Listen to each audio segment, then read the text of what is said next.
Hello, कैसे हो आप सब? आप सभी का स्वागत है हमारे चैनल में।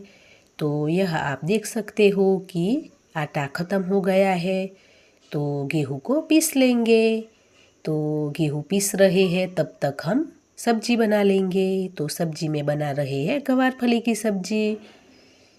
तो गवार फली को हमने चॉप कर लिया, साथ में प्याज को भी।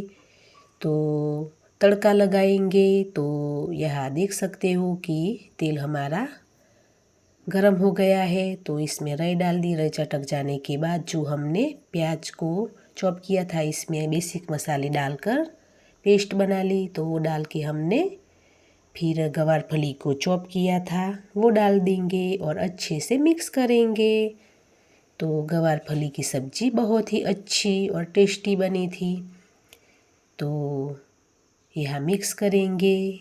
तो साथ में नमक भी डाल दिया है। तो यह आपको दिखा भी रहे थे, बहुत ही अच्छी सब्जी बनी थी। तो अब हमारा आटा भी पिस गया है। तो साथ में आटा भी गूंद लेंगे। तो यह आपको दिखा भी रहे थे कि आटा पिस गया है। तो अब हम रोटी के लिए आटा भी गूंद लेंगे और रोटी भी बेल लेंगे।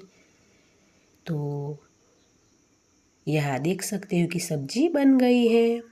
तो साथ में रोटी भी बना लेंगे। तो फिर रोटी यहाँ बन गई है। तो अब हम सर्विंग प्लेट में निकाल लेंगे। तो गवार फली की सब्जी, रोटी और थोड़ी सी ककड़ी। तो आप भी आइए। वीडियो अच्छा लगे तो लाइक करें, शेयर करें, सब्सक्राइब करें। तो आवजो।